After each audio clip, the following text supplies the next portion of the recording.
Salve Maria, patriotas, boa noite. São exatamente 18 horas, salve Maria mesmo, hora da Ave Maria. E nesse momento eu vou começar uma série de lives a respeito, das candidaturas, principalmente para os cargos do Legislativo. Vou entrevistar deputados, candidatos a deputado federal, estadual. E hoje eu terei a honra de receber o professor Mauro Rosa, que vai ser o primeiro dessa série de lives que eu vou fazer. E eu gostaria de fazer uma pequena reflexão com vocês sobre algumas palavras do nosso querido Papa Francisco. Algumas frases dele. É fácil dizer que a culpa é dos outros, mas o que eu faço? Temos de nos meter na política, porque a política é uma das formas mais altas de caridade, porque busca o bem comum. Os leigos cristãos devem trabalhar na política. E também trazer uma luz do Concílio Vaticano II, que declarou na Gaudium et Spes. Lembre-se, portanto, todos os cidadãos, ao mesmo tempo do direito e do dever de usar livremente seu voto para promover o bem comum. A Igreja considera digno de louvor e consideração o trabalho daqueles que se dedicam ao bem da coisa pública, a serviço dos homens e assumem os trabalhos deste cargo. É isso. O nosso convidado já está aqui e eu vou convidá-lo. Vamos ver se ele vai aceitar. Gente, o Mauro Rosa, ele é candidato a deputado federal pelo estado do Rio de Janeiro, no partido Mobiliza.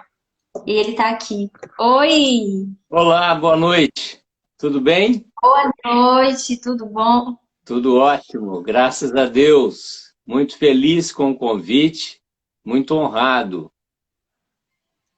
Finalmente podemos falar candidato. Às vezes eu me confundo, falo pré-candidato, já passou da época, né, de pré-candidatura. Finalmente Sim. já podemos até falar de números também.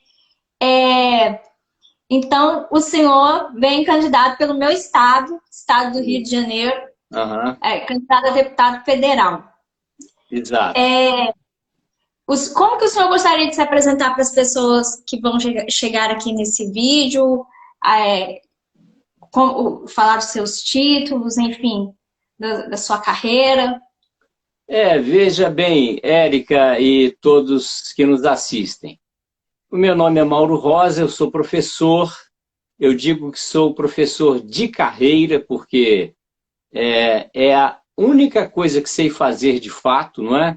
Eu entrei para o magistério aos 18 anos, depois de ter me formado naquele chamado curso de formação de normalistas.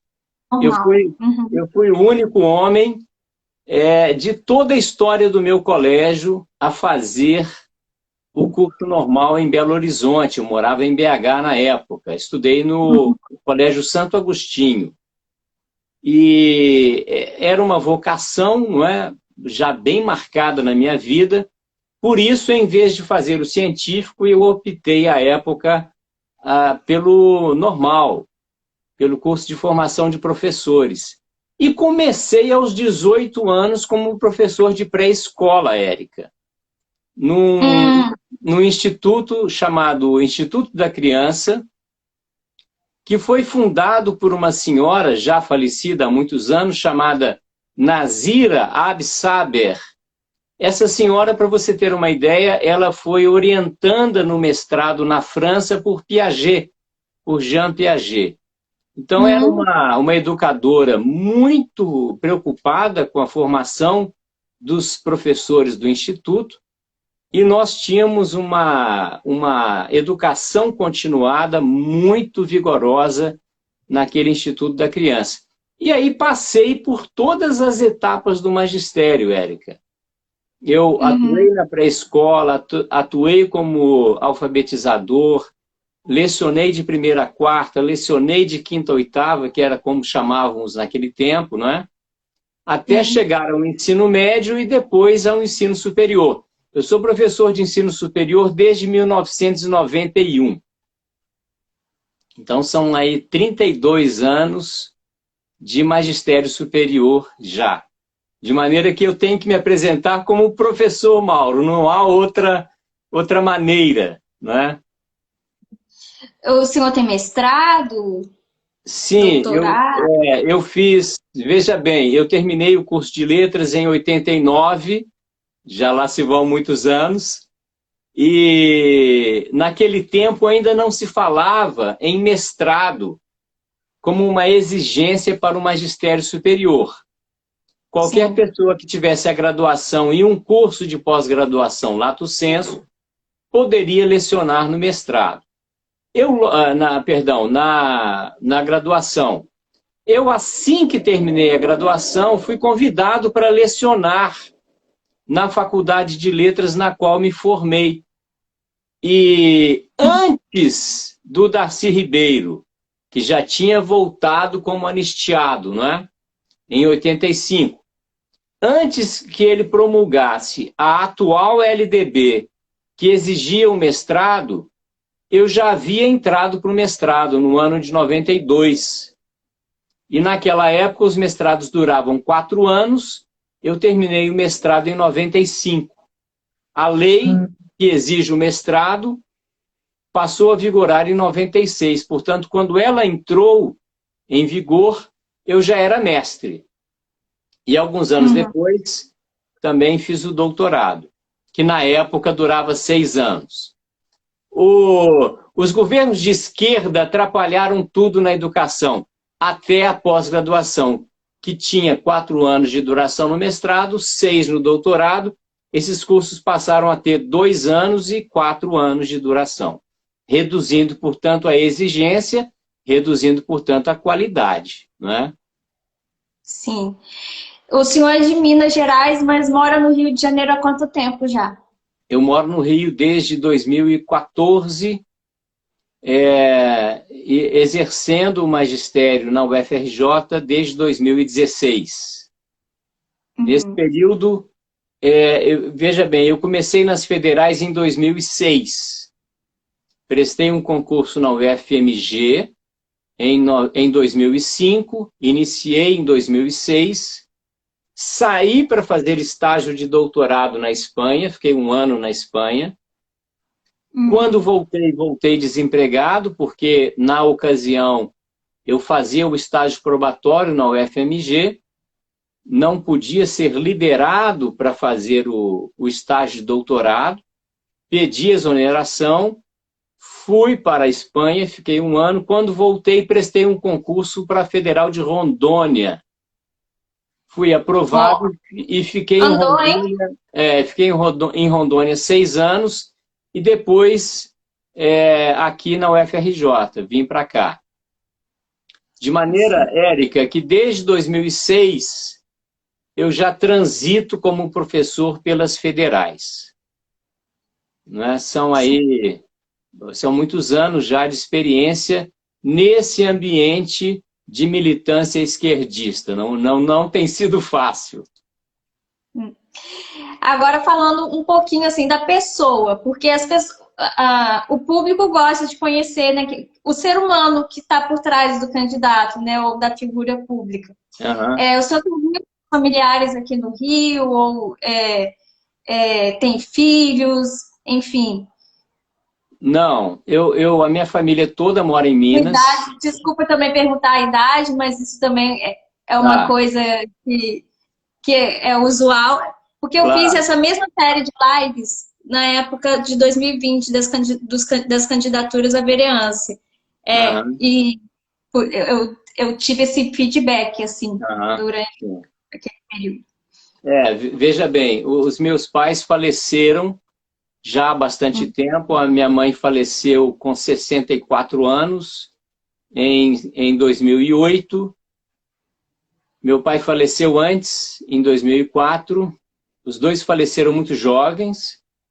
E também foi por isso que, quando voltei da Espanha, eu tive coragem de ir para Rondônia, viver a experiência lá, não é, do magistério lá. Não tive filhos. Tenho 4 irmãos, 2 homens e 2 mulheres, e a minha família tem a característica que nós herdamos da família da minha mãe. A minha mãe, a família dos meus bisavós maternos, eles tiveram 11 filhos. O meu avô, o meu bisavô materno, foi o parteiro dos 11 filhos. E eles adotaram a seguinte tradição que herdaram do passado, que era cada filho mais velho, quando completasse 15 anos, seria padrinho de batismo dos irmãos mais novos. Então, por exemplo, o meu tio-avô materno, ele era padrinho da minha avó materna. E a minha avó materna chamava esse tio de Senhor meu padrinho. Veja que barato. Uma irmã pedindo a bênção para o irmão mais velho, que era o padrinho de batismo dela. E a minha mãe adotou isso lá em casa. O meu irmão mais velho, quando fez 15 anos, nasceu a nossa irmã Márcia. Ele é padrinho da Márcia. E quando eu completei 15 anos, nasceu a Magda, que é a nossa irmã mais nova, que é minha afilhada de batismo. E no meio desse caminho nasceu o Marcos, de maneira que lá em casa, nós dois que somos os mais velhos, tivemos a responsabilidade de cuidar dos mais novos. Então nós aprendemos, por exemplo, eu com 15 anos, dava banho de cueiro, eu é que trocava aquele banho de umbigo, de enrolar a gaze no umbigo, de enrolar a barriguinha com cueiro, né?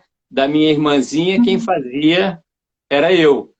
E isso criou entre nós uma fraternidade, um amor fraterno absurdo. Nós nos amamos profundamente e parte desse amor, ele vem dessa responsabilidade que a minha mãe soube incutir em nós, não é? De maneira que era eu que fazia sopinha de legumes, que fazia higienização das mamadeiras, do mingau de maisena, as fraldas de algodão, porque não havia fralda descartável.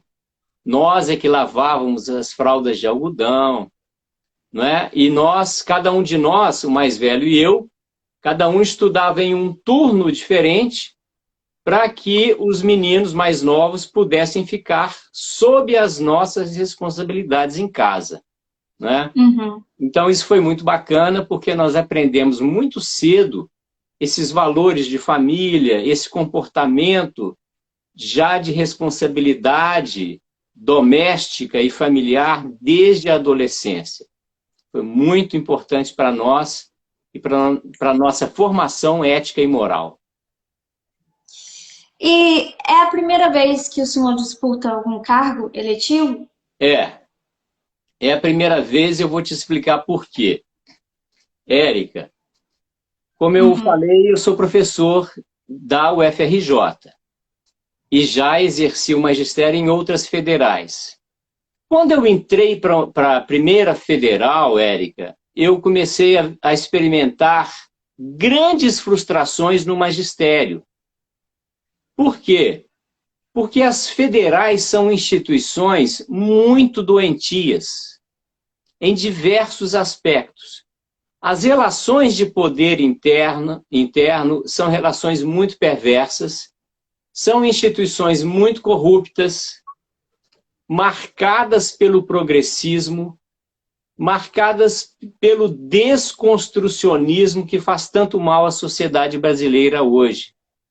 Então, quando eu entrei para a primeira federal, comecei a assumir cargos e verificar que elas eram corruptas, que elas eram fraudulentas, que havia venda de vaga em curso de medicina, que havia fraude em concurso para professor, que os alunos aprendiam a naturalizar a corrupção, eu comecei a denunciar isso. Tanto no Ministério Público Federal, quanto na Polícia Federal e no próprio MEC. E aí sabe o que acontece com quem denuncia? Sofre assédio moral, sofre perseguição, e sofre muitas ameaças. Veja bem como a estrutura funciona, como isso tudo é meio maluco, meio perverso. Eu faço uma denúncia hoje ao Ministério Público Federal, o procurador recebe a denúncia, monta um processo, aí sabe o que ele faz? Ele encaminha o processo para a universidade, pedindo para a universidade fazer uma sindicância para apurar as denúncias. Veja que maluquice. Eu sou o denunciante, aquela instituição para a qual eu faço a denúncia pede à instituição denunciada para apurar os fatos. Então, ao fazer isso, o Ministério Público diz para a universidade, olha, esse tal de professor Mauro está denunciando uma irregularidade. Aí o que acontece? O reitor monta uma comissão, essa comissão sempre é de amigos do denunciado, o processo é montado de tal maneira que vai haver uma falha no rito processual e ele acaba sendo arquivado no Ministério Público. Ou seja, a minha denúncia é arquivada, mas o fato de eu ter denunciado passa a ser público. Aí começam as perseguições e os assédios morais. Ora, Érica, como eu me frustrei? São 12 anos denunciando irregularidades. Desde 2010 denunciando. Como eu vi que o MPF, a Polícia Federal e o MEC estão aparelhados e não acatam as denúncias, não apuram as denúncias, eu resolvi fazer como última tentativa a entrada para a vida política como parlamentar na área federal para tentar lutar contra isso na Câmara dos Deputados.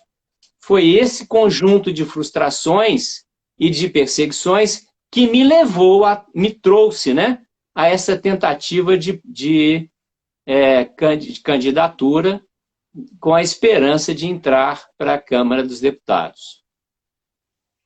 E quais são os seus princípios, os seus valores de vida?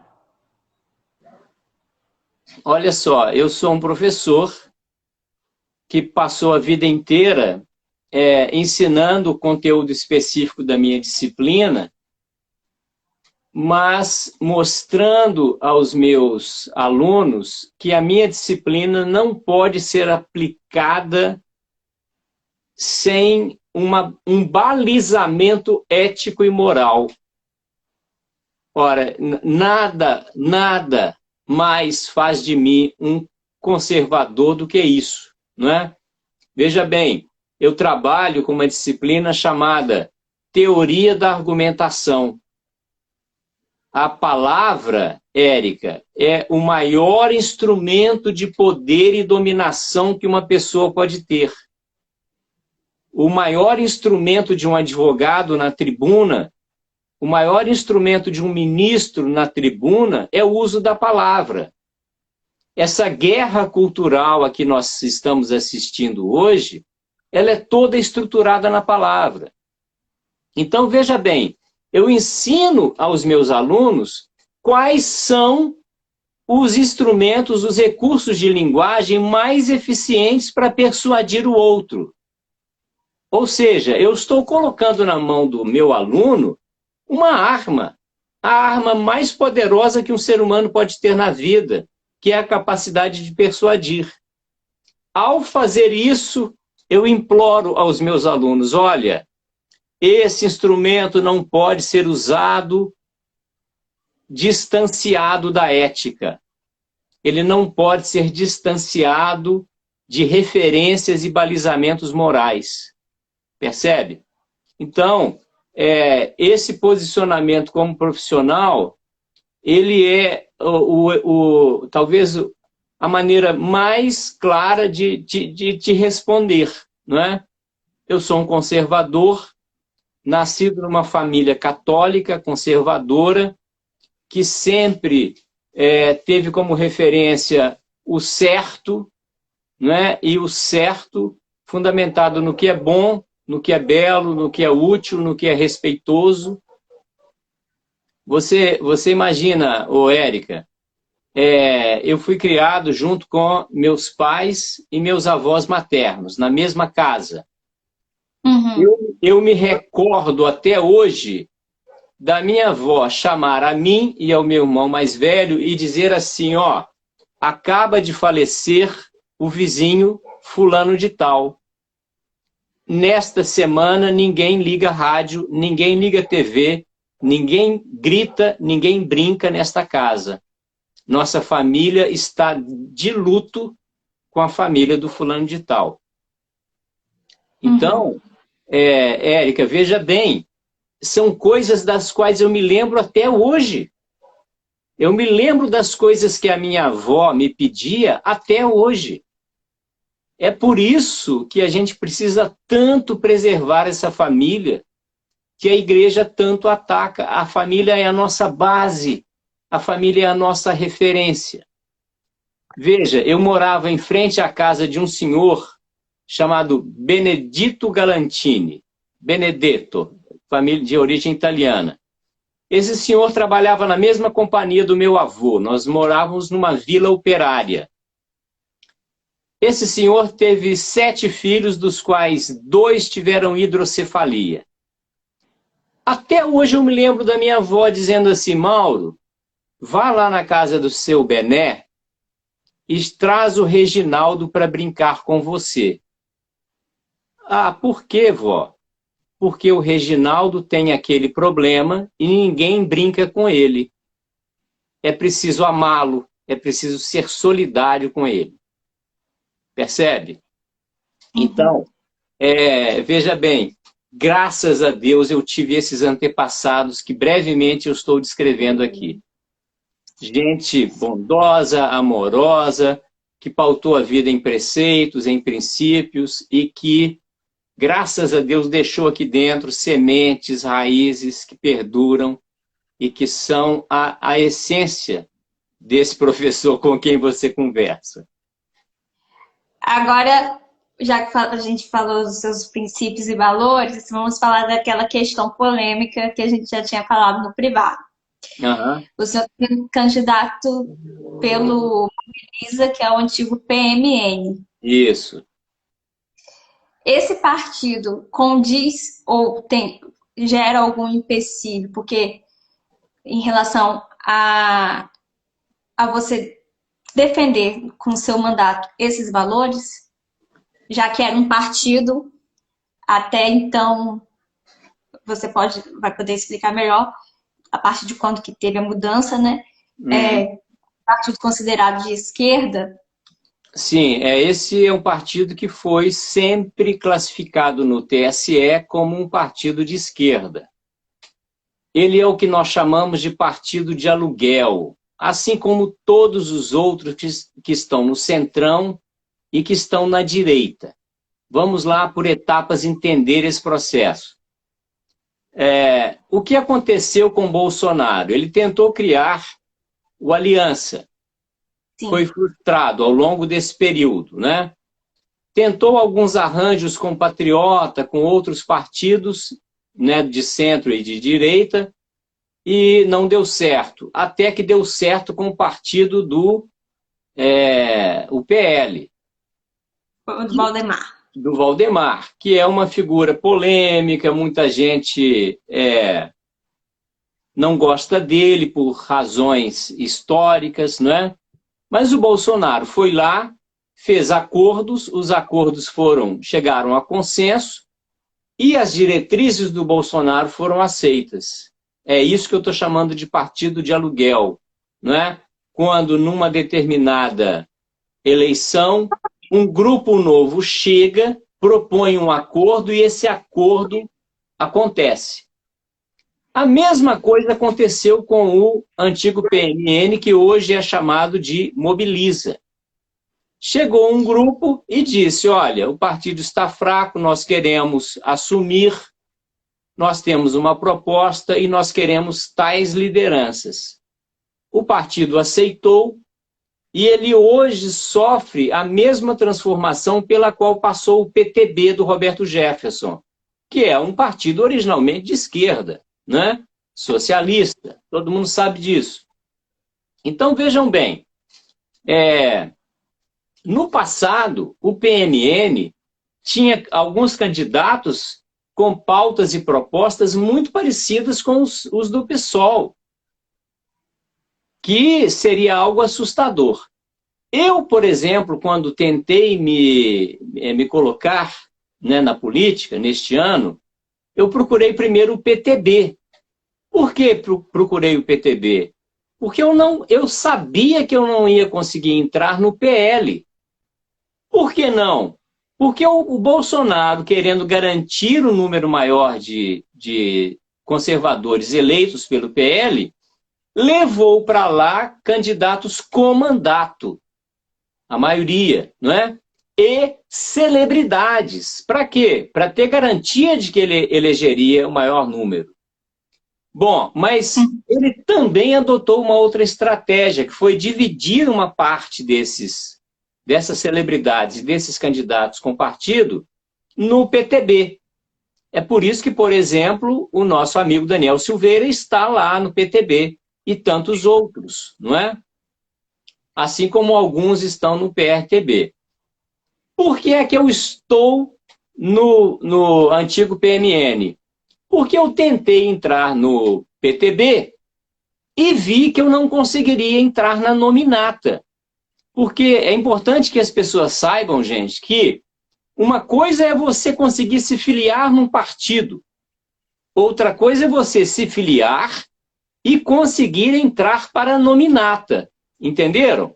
A nominata é aquela lista de pré-candidatos com potencial de eleição que o partido corrobora e manda para o TSE. Eu vi que eu não conseguiria entrar no PL. E quando eu procurei o PTB, eu procurei através de um amigo que é de lá. Foi um colega que fez uma disciplina de pós-graduação em administração pública comigo, marquei com ele 4 vezes e ele faltou às 4 reuniões. Ora, eu percebi logo, né? Não vai me pôr na nominata, já tem o grupo dele lá.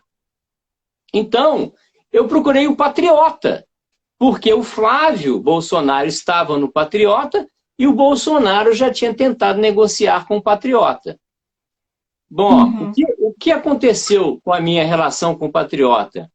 Eu percebi que o Patriota tem nome de patriota, regimento de patriota, estatuto de patriota, cor de patriota, mas tem uma presidente que é progressista e que está fazendo lives só com progressistas e que só aceitou candidatos com perfis que não são parecidos com o meu.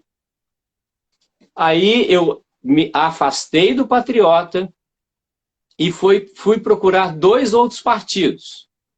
Não vou dizer os nomes porque eu vou contar 2 grandes pecados.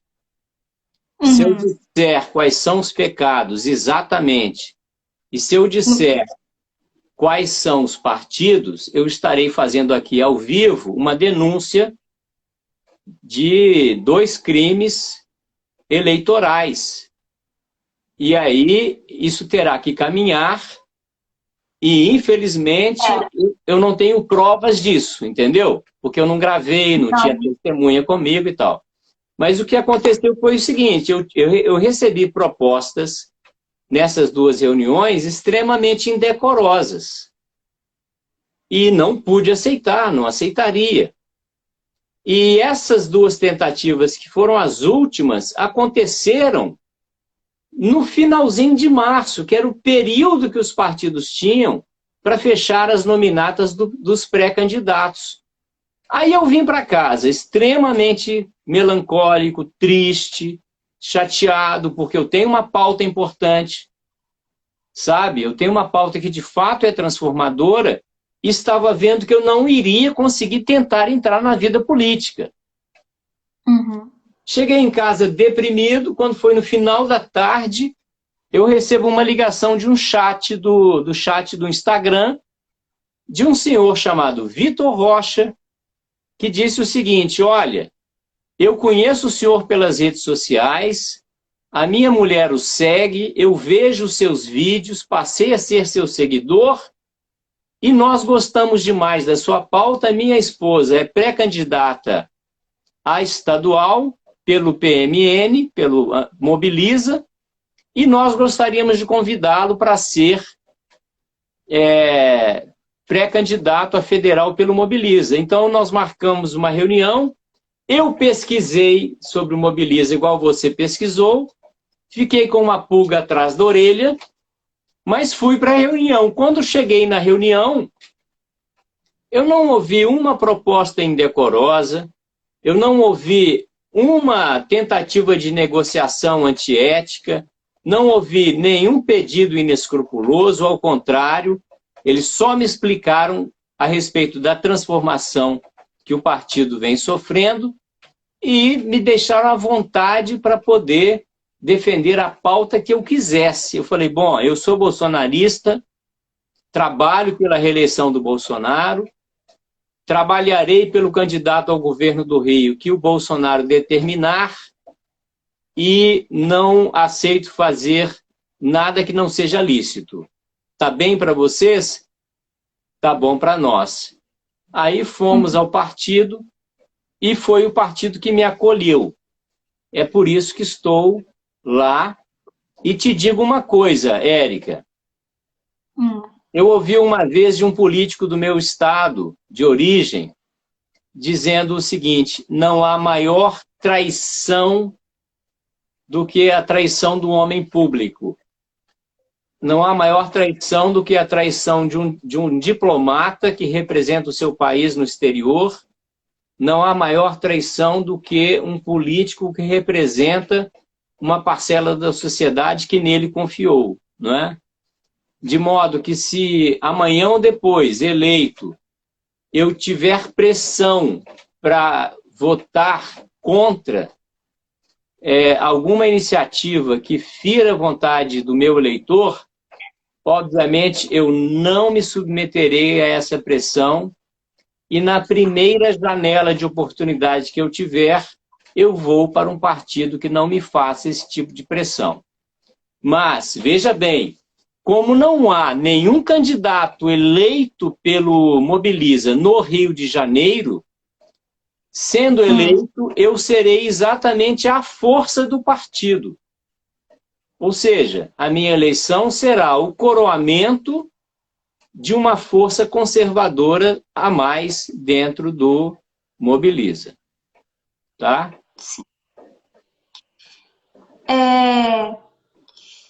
E quais as principais demandas que você observa aqui no estado do Rio de Janeiro, que além da educação, que você precisa fazer uma frente lá em Brasília? Olha só,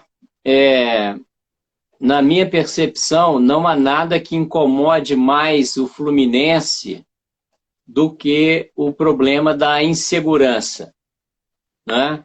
Da segurança pública. O nosso ir e vir é comprometido, as conquistas que a gente tem, cada bem, cada pequeno patrimônio, né, fica cada vez mais comprometido pela falta de segurança pública, de modo que eu vejo nisso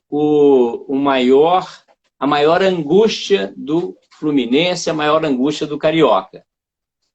Para isso ser resolvido, Érica, é preciso que a polícia seja valorizada. Esse é o ponto prioritário, não é?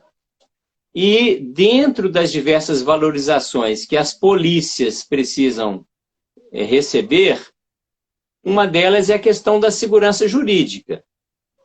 Um policial, quando sai para um confronto, ele sai morto de medo de ter que atirar, não é?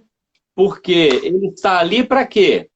Para garantir a legítima defesa de si próprio, ou seja, legítima defesa própria e a legítima defesa de terceiros. E veja bem, às vezes, a primeira coisa que acontece é o policial ser recebido a tiros. Ora, ele tem que atirar, ele tem que desmobilizar o oponente, ele precisa ter armamento, condições e segurança jurídica para isso, né? Então, uma das primeiras coisas que a gente tem que fazer para garantir melhoria na segurança pública é a garantia do trabalho dos policiais, sejam eles militares, sejam eles civis, e sejam eles policiais rodoviários federais ou federais, né? A segunda questão que eu vejo, Érica, é a questão do emprego, né? Emprego e renda. Veja bem, você mora em Campos. Campos é uma cidade com grandes vocações, tem uma localização geográfica extraordinária, tem uma tradição de negócios agrários extraordinário no campo da cana-de-açúcar, não é? Tem um solo rico em argila, tem aí o tal Porto do Açu, e veja bem, o porto tem lá a bendita ponte, já até me esqueci qual foi o apelido que deram para a ponte. Ponte da Integração. Não, mas tem um apelido pejorativo. Tem. Cujo nome eu esqueci. Há quanto tempo ela está em construção e não termina? Né? É a ponte da promessa, é a ponte da infelicidade, é a ponte sei lá de quê, da traição, não é? Então, veja bem, Campos merece um cuidado. Veja, a primeira coisa que eu faria, eleito deputado, seria criar um escritório, um gabinete, uma extensão do gabinete em Campos, exatamente para ouvir essas demandas e para dar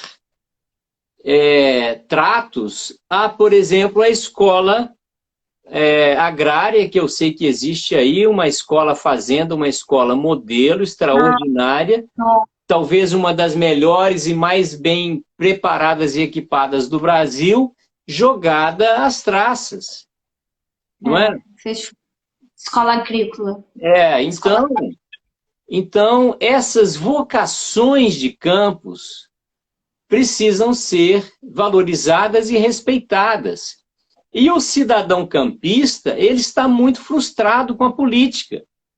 Por que está frustrado? E como é que a gente sabe? Basta olhar as últimas eleições, a quantidade de abstenções, a quantidade de votos brancos e nulos, eles superaram, eles ganharam, em termos numéricos, dos votos válidos, não é? Isso significa que o campista está frustrado, decepcionado, triste com a realidade política do Brasil. Então, Campos precisa ser respeitada. Uma outra cidade que teve nas mãos da esquerda, que é Paracambi, é uma cidade que não cresce, merece cuidado, merece zelo, não é? Três Rios, Volta Redonda, as cidades polos do Rio precisam de um olhar mais cuidadoso da parte dos deputados federais. E o que acontece? Que eu vejo hoje, mesmo entre os conservadores, existe lealdade nas votações na Câmara, isso é importante, existe lealdade para com o presidente Bolsonaro, isso é importante, existe lealdade com os valores conservadores, mas eu não vejo ações práticas no sentido de ampliar o desenvolvimento regional e de ampliar a empregabilidade do cidadão fluminense. Não é?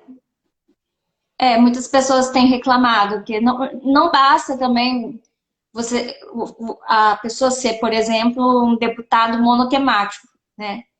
Ele está ali para representar as necessidades do Estado, sejam elas quais forem. Quais forem, né? Exato. Para atender. É claro que existem pautas em destaque, né? Por exemplo, algumas pessoas, alguns políticos se destacam por alguma temática. O seu carro forte, provavelmente, é o aparelhamento das instituições de ensino. Mas é importante ter claro que como deputado federal, você vai estar representando o Estado, todos os cidadãos do Estado do Rio de Janeiro, seja em qual demanda for. E eu estou vendo aqui uma pergunta que eu achei interessante. Do Costa Marra Lucimaria. Lucimaria deve ser. Uhum. O senhor sendo eleito, em quanto tempo acha que poderá começar uma mudança nas universidades federais? Pois todas as mudanças são lentas. Olha, veja só, é muito difícil prever isso. E, de fato, as propostas que eu tenho são propostas substanciais no campo da educação, para lá de necessárias, e com toda franqueza, vou até usar uma expressão bem minha, que é modéstia às favas. Pouca gente conhece a estrutura da educação brasileira como eu conheço, porque, como eu falei, não é? No começo, eu comecei lá na pré-escola, eu já fui professor nos vales mais pobres do Brasil, Vale do Jequitinhonha, Vale do Mucuri, São Francisco. Já fui professor da Federal de Rondônia, até aula em barco-escola no Rio Madeira eu já dei. Então, Érica, diferentemente de políticos que foram professores de uma série só ou de um nível só, eu tenho uma exata noção do que é preciso fazer para a educação brasileira desenvolver. E não se enganem, isso não é ser monotemático. Sabe por quê, Érica? Porque, veja só, no dia em que nós tivermos universidades de fato eficientes, com cursos voltados para o desenvolvimento social, para a profissionalização eficiente, o emprego e renda vai melhorar, a qualificação vai melhorar, percebe? A entrada do cidadão no mercado de trabalho, ela terá mais garantias. Quantos administradores a gente vê que não conseguem emprego na área? Basta você tomar um táxi ou tomar um Uber, que você pega um enfermeiro, um administrador e um engenheiro dirigindo um carro de aplicativo. Por quê? Primeiro, porque nós não temos mercado desenvolvido para demandar esses profissionais. E segundo, porque eles foram mal formados. Não é? E olha só, nós não temos o problema do ativismo judiciário? Sim. O ativismo judiciário começa onde? No curso de Direito. Nós não temos professoras ideologizando o aluno e entuchando ideologia de gênero e sexualização infantil. Isso começou onde? Lá no curso de pedagogia, com Paulo Freire e com as teorias de gênero. Isso começou lá na licenciatura de formação de professores. Então, se você fizer a lista dos 10 principais problemas brasileiros, eles começam dentro das universidades federais, que são verdadeiros aparelhos ideológicos. Então, as pautas que eu tenho para acabar com isso vão melhorar radicalmente o país. E quais seriam, aí respondendo concretamente a pergunta dela, quais seriam essas pautas? Primeiro, uma PEC para acabar com a autonomia universitária, que é o artigo 207 da Constituição, que garante a essas universidades serem como são, sem que ninguém tenha o direito de meter o bedelho nelas. O ministro do MEC vai lá e faz uma imposição, vem o ministro do Supremo e diz que não pode porque está ferindo a autonomia universitária. Ora, então temos que acabar com a autonomia universitária. Precisamos de uma PEC para isso. Segunda coisa, temos que mudar a natureza jurídica das universidades. Precisamos de um projeto de lei para isso. Para que mudar a natureza jurídica? Porque do jeito que elas são hoje, os cargos de reitores são cargos eleitos internamente. E essas eleições internas são fraudáveis e fraudadas, todas, em todas as federais. Aí na UF de Campos vocês devem ter notícia disso. Então, com um projeto de lei que mude a natureza jurídica delas, transformando as universidades em fundações educacionais, o presidente Bolsonaro passará a ter o poder para fazer a livre nomeação do reitor. Entendeu? Então, ele poderá escolher aquele que ele considerar o mais adequado. Tá? Atualmente, ele recebe uma lista, né? Uma lista tríplice e escolhe o menos pior.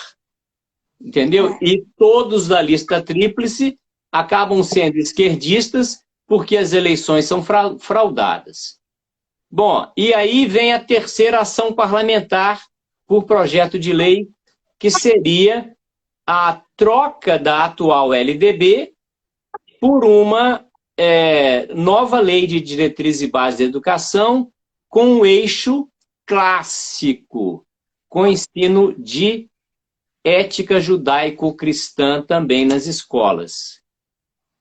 Olha, Érica, moral e cívica garantiu a qualidade moral de algumas gerações. Nós temos que voltar com isso, mas não com o nome de moral e cívica, com um eixo de ética judaico-cristã, para a gente ter resistência a esses ataques às religiões cristãs e à católica que nós estamos sofrendo hoje. Basta ver o que está acontecendo na Nicarágua. Isso vai acontecer aqui. Nós teremos bispos conservadores presos, padres conservadores presos, e ou a igreja acaba ou vira uma teologia da libertação generalizada. Percebe? Percebo. A gente tem que agir para que não... Porque a gente pensa, tá acontecendo ali do lado, mas não vai chegar aqui. Mas vai chegar aqui. Simplesmente tudo que eles querem, é tudo que eles querem. Depende de nós que não chegue, na verdade. É tudo que eles querem. E, Érica, os adolescentes, as crianças atuais estão sendo educadas no progressismo. Mesmo que o conservadorismo, mesmo que Bolsonaro seja reeleito, mesmo que em 2026, por exemplo, ele eleja a Michelle para presidente a partir de 2027 e que ela fique por 8 anos. Mesmo que isso aconteça, ou seja, 16 anos de conservadorismo, se o progressismo continuar nas universidades e nas escolas de ensino básico, nada disso vai perdurar. Porque a doutrinação está sendo feita de modo subliminar nas nossas escolas. E nós teremos uma geração futura extremamente esquerdista e progressista, e aí o conservadorismo acaba no Brasil. Eu ia perguntar sobre as propostas, mas essas são as suas propostas que o senhor acabou de falar, né? Sobre a LDB. Essas são as fundamentais. Reforma educacional, reforma das universidades, reforma do MEC, segurança pública, emprego e renda e desenvolvimento regional, que é prioritário, gente. O Rio de Janeiro sempre foi liderança nesse país, não é? Desde o tempo do Império. E o Rio deixou de ser, com a queda da monarquia, deixou de ser liderança cultural, deixou de ser a terceira maior economia do mundo para ser o que é. E para ser esse país desnorteado, sem referência moral. Percebe? Como que o senhor observa a bancada do RJ atualmente na Câmara? Olha, nós temos boas representações conservadoras, não é? Mas as representações da esquerda, que são, em parte, esses que eu mencionei, não é? No começo, eles são muito organizados, são muito estrategistas nas suas perversidades, nas suas ações de domínio, de dominação, de manipulação, de manutenção do poder. Então, a observação que eu faço me indica que nós precisamos eleger mais conservadores. E para isso, Érica, eu acho que as famílias tinham que fazer um combinado. Vou te dar um exemplo. Em Niterói, Em Niterói, o povo vota maciçamente no Jordi. Ora, por que não combinar o seguinte? Se a família tem 4 pessoas, vamos votar 3 no Jordi, porque nós amamos o Jordi, e vamos votar 1 no Mauro Rosa. Entendeu? Vamos votar, um vai votar no fulano, no cicrano.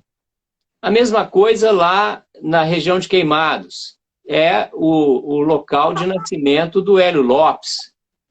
Então, a tendência é de que Queimados e região vote maciçamente no Hélio Lopes. Não adianta muito você jogar 600 mil votos em um, entendeu? Ah, fulano é o mais votado. Tá bom, mas deixamos de votar, deixamos de eleger Beltrano e Cicrano. Então, a observação que eu faço é essa. As famílias precisam cuidar de um planejamento interno na hora de dividir os votos em 2. Não precisa votar todo mundo maciçamente em um, mas pelo menos 25% votando em um outro que a família considere relevante, para poder colocar mais um conservador lá dentro, não é? Sim. Falando em universidades e falando no desenvolvimento regional, aqui em Campos nós estamos com a construção de uma nova UF que vem se alongando desde a era Dilma. A obra parou várias vezes, aí recentemente recebeu verbas federais de deputados federais, primeiro do atual prefeito, quando ele era deputado federal, e depois de uma deputada da esquerda. Aí alguns amigos conservadores ficaram chateados, vieram falar comigo, que sentiram falta de que algum deputado que fosse conservador tivesse enviado os recursos. Eu falei, pode ser que tenham pensado, olhado pelo lado de que é uma fábrica de militantes que está sendo construída, né? E novamente a obra parou agora, eu acho que por conta do período eleitoral. Mas nós estamos com... inclusive terá o curso de Direito. Terão vários cursos, são 2 prédios gigantescos da UF que estão sendo construídos aqui. O senhor sabe alguma coisa a respeito? Olha, eu tenho amigos que lecionam aí. Quer dizer, não são amigos, são colegas que quando souberam que eu já sabiam que eu era conservador, mas não acreditavam que eu votaria em Bolsonaro. Quando souberam que de fato eu votei em Bolsonaro, eles se afastaram, né? Eu passei a ser inimigo radical. Mas eu tenho notícia das ações dessas pessoas. Eu posso te assegurar, Érica, que a UF, a UFRJ, a Federal Rural e a UERJ são marcadas por ligações espúrias com os deputados da esquerda. É por isso que os deputados federais e os senadores da direita costumam não mandar emendas para essas instituições. Primeiro porque, muito frequentemente, as empresas, as construtoras que ganham as licitações dessas obras estão em nomes de laranjas desses deputados. Então, imagine a seguinte situação. O prédio de direito deve custar 20 milhões. Mas, na realidade, esses 20 milhões são superfaturados. Ele custaria 8. Então, existe aí um conjunto de 12 milhões de superfaturamento. Para que existe esse superfaturamento? A emenda parlamentar cai, a verba vai sendo mês a mês liberada, porque é assim que funciona, né? Existe um fiscal de obra, todo mês esse fiscal tem que fiscalizar a obra, fazer um relatório dizendo foi feito, pode pagar, aí o pagamento é liberado.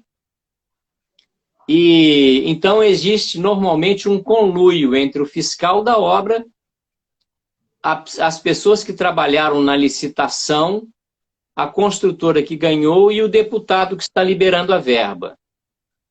Todo mundo ganha uma parcela da fraude, uma parcela da corrupção, né? E é por isso que as obras não terminam. Elas não terminam. Se você entrar lá no meu Instagram, você vai ver fotos de 5 prédios inacabados no fundão. Você vai ver pelo menos uma publicação com prédio inacabado na UF de Niterói. Você vai ver lá no meu Instagram uma rampa que foi feita no fundão, rampa de 5 metros, com cimento. Não tem nem concreto armado, é cimento. 5 metros cúbicos de areia e 6 sacos de cimento, mais água e mais brita e mão de obra. Essa rampa custou R$211 mil. Uma rampa que seria feita com 5 mil. Então, as obras nas federais são desse padrão para baixo. Entende? É por isso que os conservadores não destinam. Porque esse dinheiro vai servir para alimentar a corrupção e para alimentar os partidos. Porque é só o PSOL, PCdoB e PT que destina verba para as universidades federais. As emendas, entendeu? É assim que funciona. Agora eu vou fazer algumas perguntas mais rápidas. Algumas provavelmente em você ter se autodeclarado várias vezes conservador, a gente já subentende, mas vamos lá. Qual o seu posicionamento sobre a pauta pró-armas, revogação do Estatuto do Desarmamento? Eu sou colecionador de arma de fogo. Posso te mostrar aqui, por exemplo, ó. Já te mostro aqui, por exemplo, veja bem. O meu CR do Exército, e alguns registros de algumas armas, e se quiser te mostro até as armas. Eu sou favorável ao armamento da pessoa de bem, né? Pessoa que concretamente consegue comprovar que não tem ilicitudes no passado e que faz o teste psicológico e revela que tem equilíbrio suficiente para saber, para lidar com a arma de fogo, né?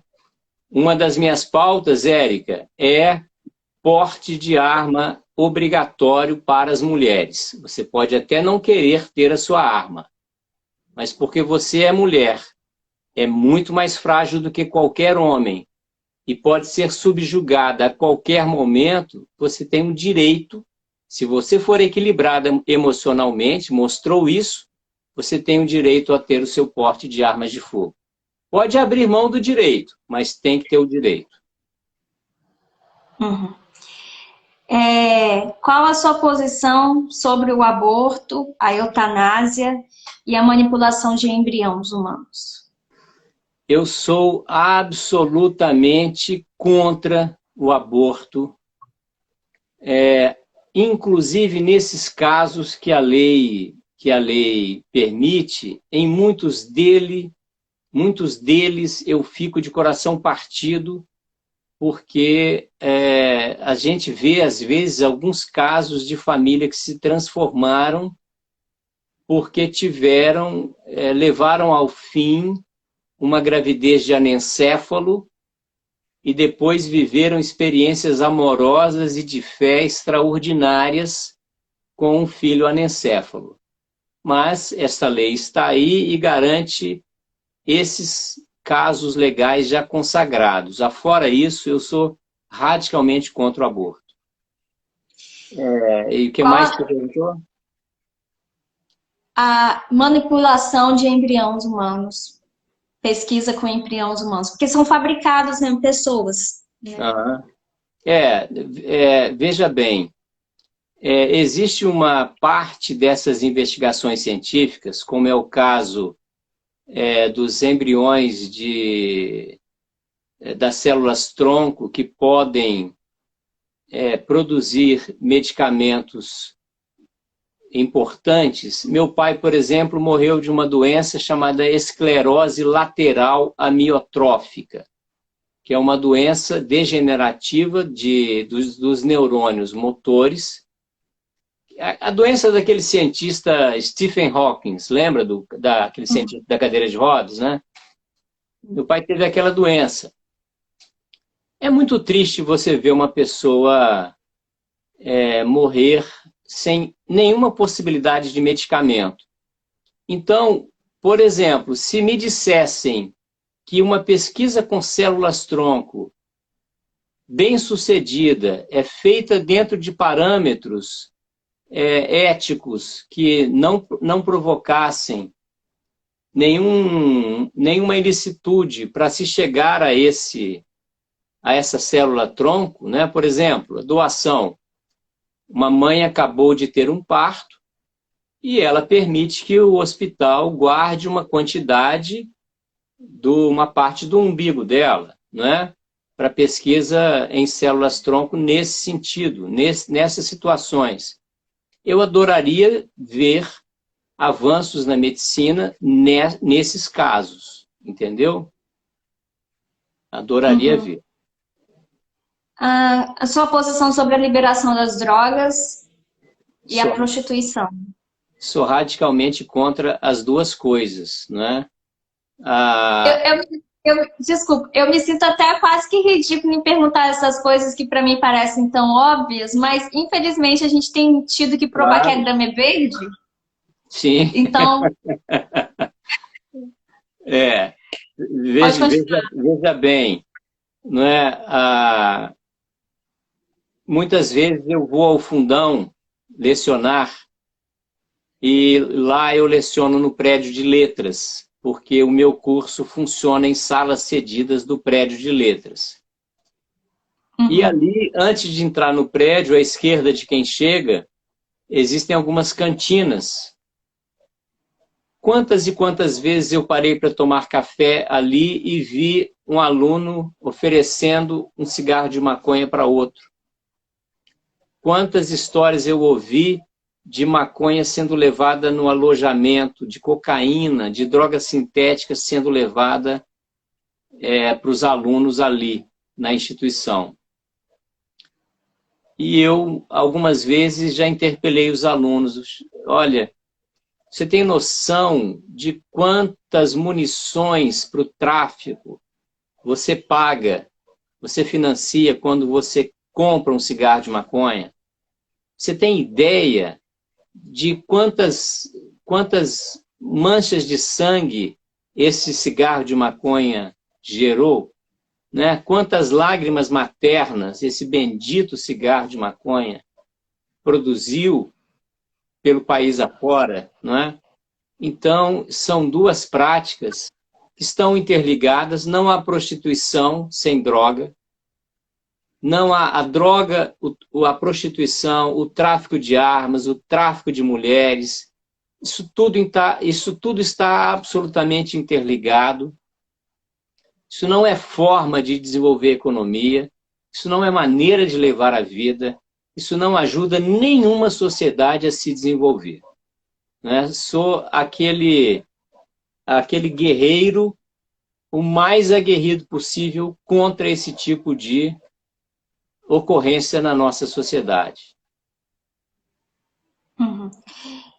Qual a sua posição sobre o homeschooling? Eu vou até acrescentar sobre o homeschooling e sobre o escola sem partido também. Pronto. Eu dei uma live, eu fiz uma live recentemente com um pastor e professor aí de Campos, chamado André Vox, é o nome, o pseudônimo que ele criou para si, sobre o homeschooling. Eu acho que o homeschooling é uma saída importantíssima para a sociedade brasileira. As mães que optam pelo homeschooling, elas optam porque estão desesperadas. Essas mães não querem suas filhas frequentando banheiros multissex. Essas mães querem os filhos educados a partir de princípios e valores. Não querem os filhos tendo erotização aos 6 anos de idade. Não querem um filho de 12 anos aprendendo com a professora como é que se coloca a camisinha. Não é? Uhum. Essas mães não querem um professor fazendo performance nu no pátio da escola. Isso é absolutamente... Olha, recentemente, nós tivemos um caso numa escola aqui próxima de casa, em que o professor de história iniciou o semestre fazendo uma roda, pedindo para que cada um se apresentasse, e cada um, depois de se apresentar, deveria virar para a esquerda e dar um selinho na boca do colega do lado. Você imagina, se eu sou um jovem, vou dar um selinho na minha colega do lado, essa minha colega do lado é casada, olha o constrangimento para essa moça. Ela ama o marido, ela é fiel ao marido e vai ter que, por pressão de um professor, aceitar um selinho de um colega? E se eu viro para o lado e tem um rapaz do meu lado? Eu vou dar um selinho no rapaz? Percebe? Olha, existem escolas que estão dizendo: como você sabe que você é hétero se você nunca experimentou ser homo? Você tem até tal data para transar com fulano, para poder ver, depois de uma experiência homo, se você de fato é hétero. Ora, pelo amor de Deus, não é? Então, Érica, as famílias conservadoras, elas estão vendo no homeschooling um modo de fugir disso. Uhum. E por mais que a esquerda argumente em contrário, dizendo que só a classe média alta vai conseguir, não, porque a classe média baixa, se ela se organizar no bairro, por exemplo, elas podem fazer uma cooperativa para juntar dinheiro e pagar um professor particular. Entendeu? Eu sou motorista de ônibus. Eu sou motorista de ônibus. Meu vizinho é pedreiro. O outro vizinho, a vizinha é garçonete. O outro é açougueiro. Tá bom. A gente faz uma vaquinha todo mês, paga o professor de português ou de geografia. Entendeu? O homeschooling é uma solução importante, só que a legislação não pode travar. Não pode ser burocratizado. Tem que ser uma legislação mais libertária para permitir que os pais tenham controle total do processo. E escola sem partido? Sou favorável à escola sem partido. Uhum. Não acho que deve haver partido. Outro dia eu vi um político dizendo: tem que ter partido, só que tem que ter os dois lados. Não, não tem que ter partido. Escola é um centro de pesquisa para instrução, formação profissional, cultural e ética. Eu já ouvi isso até no meio conservador. Alguns conservadores dizem que deveria ter todos os partidos, ao invés de ser sem partido. Isso nunca vai acontecer. A esquerda, organizada como isso nunca vai acontecer. Escola não é lugar para isso. Escola é lugar para ensino, formação e ética. Só. E qual a sua posição sobre a contagem pública dos votos nas sessões eleitorais? Contagem pública dos votos nas sessões eleitorais. Pronto. Tal como está, não pode ficar, né? Está evidente, já está mais do que claro que a fraude é possível. Existem diferentes possibilidades de fraude. Existe fraude... Você pode falar isso no Rio de Janeiro? Eu falo. Eu falo. quando eu escrevo nas minhas redes, normalmente eu recebo um balão, não é? O Instagram já me deixou não sei quantos dias suspenso, o Facebook, eu estou sem poder fazer transmissão ao vivo e tal. Mas é preciso falar, né? Quem exerce algum tipo de liderança, por menor que seja, tem que falar a verdade sobre essas questões. Então, eu acho que, para agora, é impossível, não há como conseguir, né, nenhuma mudança legislativa. Na prática, o que nós temos que contar é com a fiscalização das Forças Armadas, dos profissionais de informática das Forças Armadas, que têm formação de alto nível em ciência da computação e informática. Essa é a nossa esperança. É preciso que haja garantia da contagem de votos e é preciso que as Forças Armadas recebam as chaves de acesso. Agora, aproveitando que o senhor é candidato aqui a deputado federal pelo Rio de Janeiro, vou perguntar algo que interessa muito para os monarquistas do Estado. O senhor, qual a sua visão sobre a monarquia? Olha só. Ou o ativismo monárquico? Hã? Ou o ativismo monárquico? Veja bem, o Rio de Janeiro alcançou as conquistas culturais que alcançou graças, sobretudo, a Pedro II, não é? A gente, principalmente na capital, quando a gente anda pelo Rio de Janeiro, a gente vê, não é?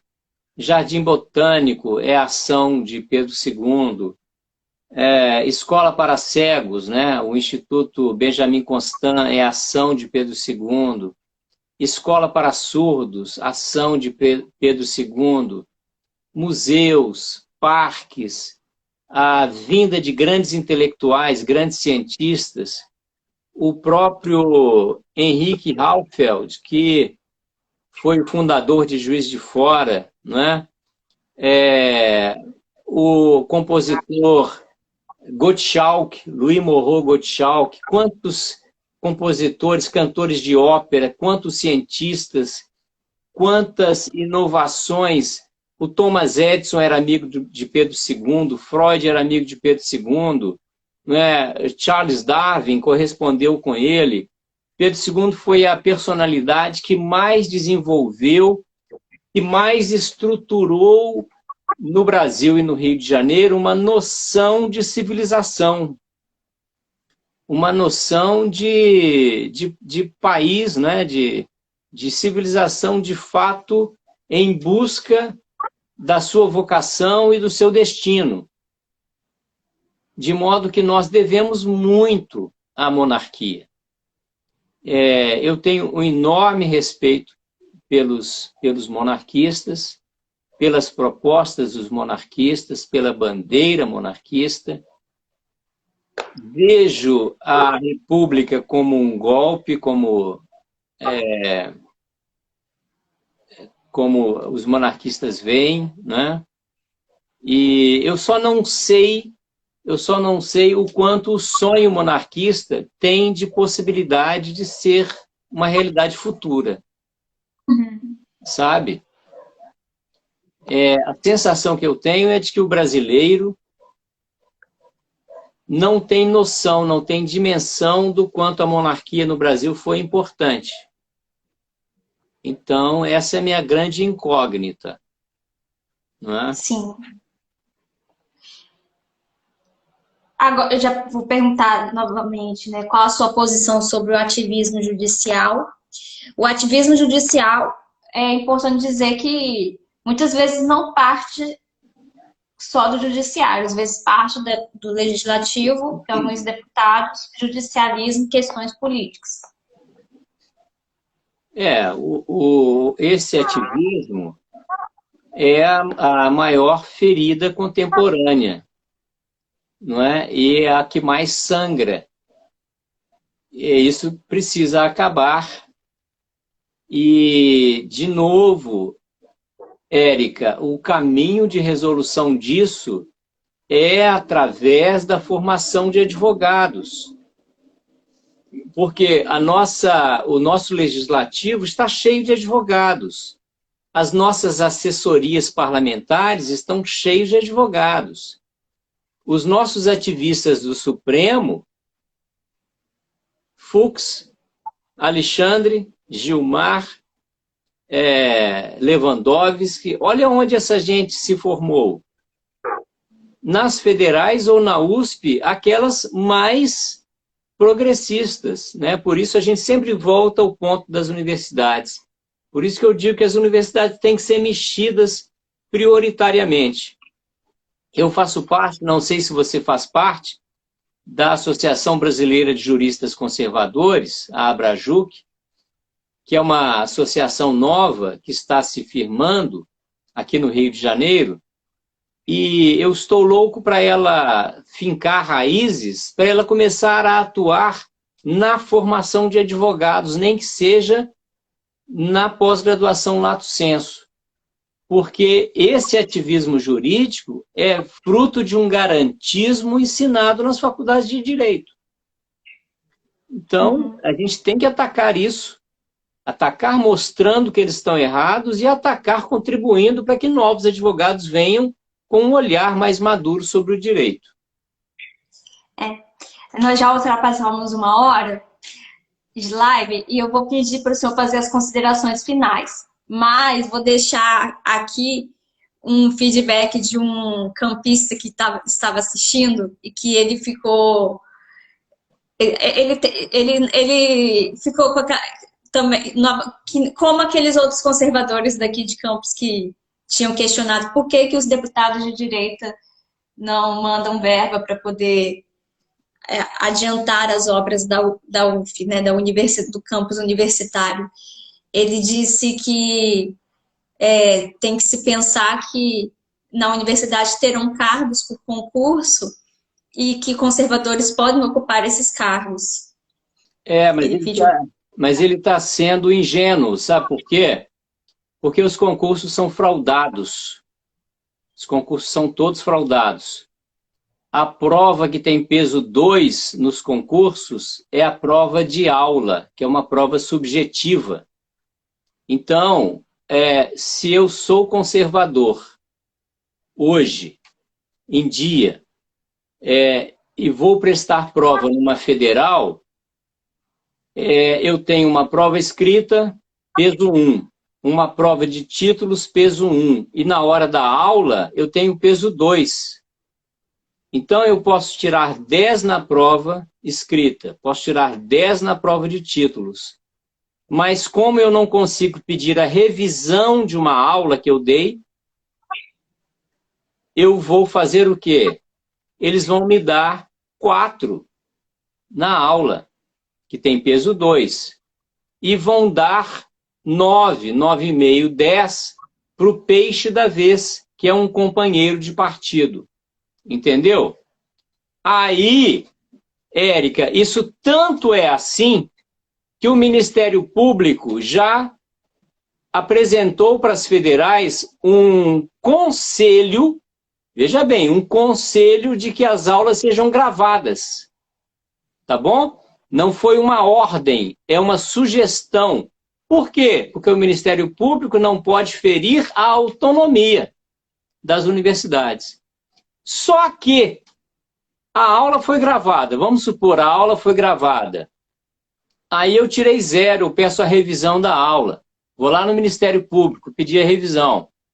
O Ministério Público encaminha o processo para abrir uma sindicância na universidade. É aberta uma sindicância. Enquanto isso, dão posse para o peixe.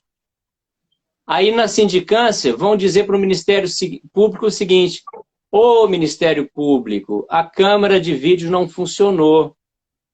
Houve uma pane, que pena, não tem prova da aula que esse professor reprovado deu. Entendeu? Então, enquanto os concursos forem como são, 1 milhão de conservadores podem fazer as provas, eles serão todos reprovados. É uma ilusão achar que esses espaços vão ser conquistados pelos conservadores enquanto nós não reformarmos as universidades federais. Ok. Agora pode deixar suas considerações finais, seu número de votação, suas redes. Veja só, eu quero agradecer a você imensamente por essa conversa. É a primeira vez que eu tenho a oportunidade de falar de todos esses temas, né? Quero deixar o meu abraço aí para o campista, para a região de Campos, de Goytacazes, e dizer a vocês, pedir a vocês que não desanimem da política. O exercício da cidadania é duro, é uma luta diária, é interminável. A gente é cheio de frustração, de desespero, mas é preciso manter a capacidade de luta. Então peço isso e desejo isso a vocês. O meu Instagram está aí, né? É prof.mauro.rosa. O meu YouTube é prof.dr.mauro.rosa, professor doutor Mauro Rosa, e as outras redes vocês vão achar nessas duas. O meu número é facílimo, 3334. A idade de Cristo, 34. 3334. Tá bem? Tá bom. Muito obrigada. Eu que agradeço. Na correria da campanha. Boa campanha. Obrigado. Abraço a você, um abraço a todos. Boa sorte. Boa sorte. Tchau. Tchau.